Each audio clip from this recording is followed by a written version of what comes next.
Hey guys, AC's on max air. 77 in here now, 77.9, so almost just coming down from 78. Getting warmer. So what I did while waiting is I added this USB fan that was sitting up on my shelf, and I have it, I put a screw in here and it's just hanging on there, and it's cooling the heavy gauge wire and the fuse, which needs it because this is quite warm. I'll go get the FLIR camera to show you, but when you pulling in a lot of amps like that, your wires are going to get warm. So right now I got it powered by a USB power pack. I guess eventually I should wire it in direct to the bus bar. That way I don't need power packs, right? Makes sense. So this only happens when I'm pulling some heavy loads, but it's nothing to worry about really. I just like to be overcautious, get a little cool air blowing across there. I think that's a good idea. Added benefit. I'll go get the FLIR camera, be right back and show you that. Okay guys, I just fired up the FLIR camera. So if you guys can see the inverter on the screen there, I'll try to zoom in just to show you the whole setup here. So 95 degrees off the MPPT charge controller. But here we're at the heavy wire, we're at 160 degrees at this little choke point here, which could be issues if you ask me. And that fan down there is just the inverter coming on and off occasionally to cool itself. But this is my only hot spot. And that's why I kind of want the fan on here, so I put that in. Now down below, on the batteries, everything else, all the other wiring is pretty damn cool. And the inverter is probably a little warm, but not bad. Under 100. So that's alright. And yeah, bus bar, how's it doing? Colder than ice. Pretty good. How's the, okay, my 120 volt surge suppressor. It's a tad warm, but other than that, not too shabby. Any crazy wiring issues? Hotspots, that's the AC plug there, reading about 80 degrees. No hotspots on the wires. I think we're okay. I think we're good. So just as you can see here guys on the screen, just that nasty hotspot, but it is cooling down with that fan. I just don't like that. That's a heavy gauge wire guys. Take a look at it. Look at the size of this thing, and it's pretty short run to the fuse. Could be shorter, I'm guessing. Though Stu Newt told me that yeah, this particular charge controller, the fittings for large cables in here are pretty much a joke. That's why it's so tight of a squeeze and everything there. So that's why I put this fan in, just as an extra precaution, get rid of some heat.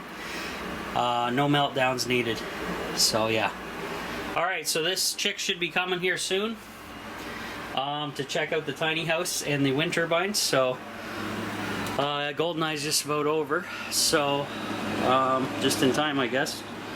And that's it. That's all she wrote for now guys. So I'll give you updates as we go. Hopefully I can wheel and deal today at the off-grid tiny house. And it's getting cooler. Gotta love it. Gotta love it. So, gonna enjoy that air conditioning and charge my camera up a little bit here. So, see you in a bit. Hey guys, Rob from the Off-Grid Tiny House. So, I just shut everything down. Nice and cool in here. But I gotta head back. Apparently we got some work coming up. So, oh, I shut off my temperatures. Let's turn that back on. We'll wait it here for a second. So 24.3 inside now, 75.7, and she's just waiting for the outside to populate. It's getting warm. It's gonna be a warm one today, guys, for sure. So very comfortable at the tiny house. I just shut the air off though because I gotta head out work. So I talked to that lady. She visited for quite a while. Seems like a really nice lady. So she's going to be retiring soon from her job, and she had the tour of the tiny house, checked out the wind turbine working as is. So she's sold on the sale and some other things actually, so I'll get to this. 90 Fahrenheit, guys. Pretty amazing. So tiny house doing great, cooling wise and heating wise. So I'll give you the rundown. So she's actually, I gave her the tour, and let me shut the radio off. So she's gonna buy the turbine. She's giving me half the money e-transfer, and she's gonna be back in a couple of weeks just because she's got a bunch of stuff going on. She's buying property way up north or wherever, out west, up north. That situation. She's turning a shuttle bus into a basically van life or survival house on wheels, basically tiny house, right? So she's going to use the turbine, and I said, well, I got some inverters and stuff as well for sale. So she's going to be picking up. She's going to buy 3 of my PWM charge controllers as well as 2 mod sine wave inverters, and I kind of gave her the rundown of how everything works and what is she using it for. She's smart, so she's going to go 12 volt for mostly everything like I did. That's what I suggested to her. And just use the mod sine waves for just electronics, so laptops, charging cell phones and such like that. And possibly Starlink if they go that route. Now, I told her MPPT charge controllers for her solar, get brand name solar panels so you're not getting ripped off, have a good warranty, and gave her the rundown of everything. She was learning quite a bit. So so that's she's giving me $250 for the wind turbine. The whole price is $500, so she's giving me half. And then in a couple weeks when I have it tore down for her and ready, she can just go set it up wherever. So we're going to do that tear down. I'll probably video that later on. We're not doing it today. It's far too windy, too dangerous to do it today, and I let her know that. But I have a 2-week window to do this anyways. And she's going to have me put that on hold, like the ad on hold then. And she's got my cell number so she can get in contact with me. She was taking pictures of the tiny house too, which is nice because she liked the setup, I guess. Some people do, some people don't. She's kind of like me where we're not into making it look fancy as long as it's livable and comfortable. So she's going to buy one 750 mod sine wave and a 400 mod sine wave, plus 3 PWM charge controllers at 30 each. So that's 200, about 300 bucks there. 250 for the wind turbine, so 550, and then another 250 once she picks everything up for final sale. So doing pretty good. So that's 550, 6, 7, and then 8. So 800 bucks total basically. Gets her a good start, which is great. Gets some stuff out here. Gets me cash to get these projects finished off in the tiny house and going from there.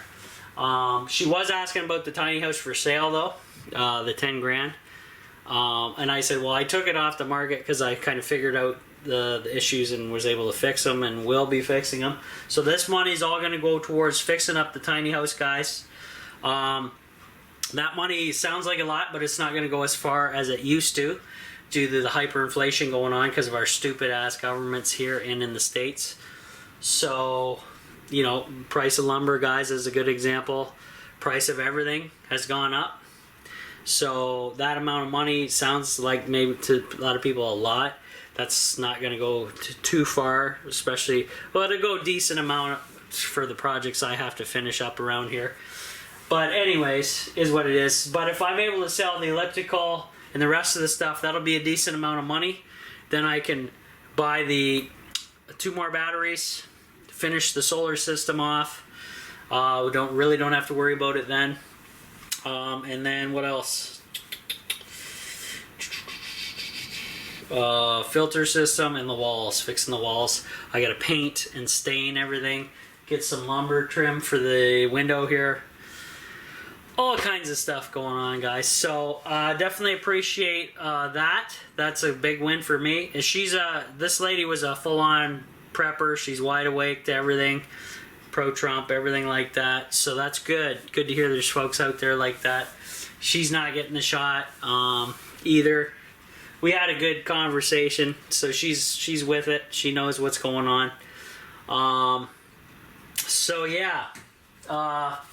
Other than that, I kind of explained to her the mess here at the tiny house. I'm trying to sell off a bunch of crap here so I can get money to get the tiny house kind of completed so I can move in.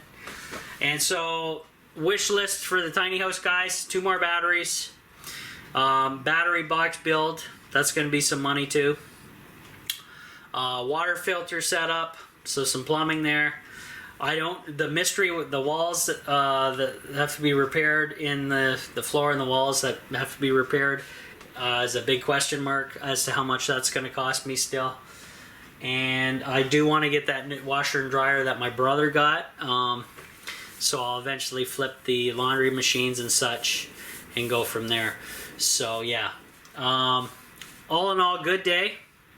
Made some money. I'm gonna go home because she's gonna e-transfer me her stuff. She didn't bring her purse or anything, so I don't know how she's legally driving right now, but whatever.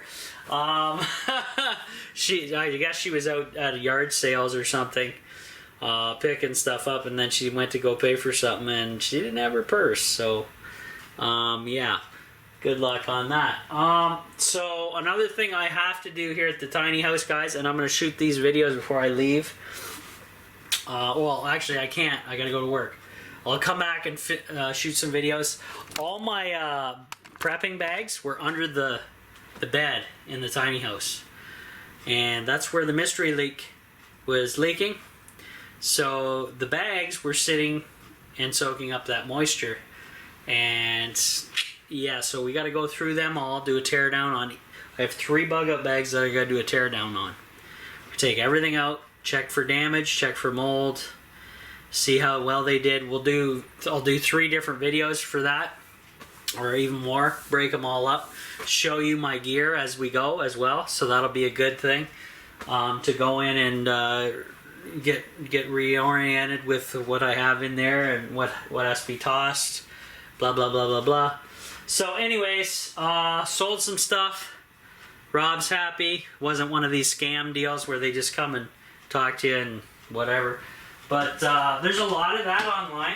I don't know what the deal is with people on these websites. They'll talk to you and they're all talking down for it, but when you meet them in person, it's a totally different person. So schizophrenic or just crazy people, I don't know. But this one was good. Everything's good. So she's definitely purchased a bunch of stuff. So I got that stuff on hold now. I'll take some ads down. She has my cell, so she can get in contact with me about when she's going to be back to pick this stuff up. But like I said, I can't do it today. Got to shoot to home to work. It's too windy to take the turbine down anyways. And everything's good. So I had a good night. Stay over at the tiny house. Everything was good. I showered in the morning. Everything was cool that way. It's probably time to get some grub. It's about noon hour. So pretty pumped on that. But I got to go to work first. See what we got to do there. And then probably eat after the fact. Makes sense. So no real live streaming or anything today. But I had a lot going on here, guys. Things are turning around at the off-grid tiny house, and like I said, guys, she's really worried. She's awake like me. It's hard to find an apartment, and if you do, you're paying through the nose. It's unsustainable. So yeah, the country's in trouble. Like I said, become a prepper, get self-sufficient, get off the grid as much and as fast as possible. because it's here, folks. You can call me crazy all day long, but when you're out on the street because your rent's up like 15% and your wages are still down, and you got all these extra taxes and bills, yeah, we're set for complete catastrophe, guys. Like total system failure at this point. So don't believe me, ask around, talk to people. What are you paying for rent? Can your kids get an apartment? Can your kids go to college? Can they afford all this? No, the answer is hell no. And everybody's getting worried what's going to happen to their families and kids. Probably why I didn't have any kids. Pretty crazy world we're living in. I would feel pretty guilty about bringing a kid up in this craziness myself. Because that's a lot of challenges to overcome in a short amount of time. And shit is bad, guys. Super bad. So we'll talk to you guys later. Rob out.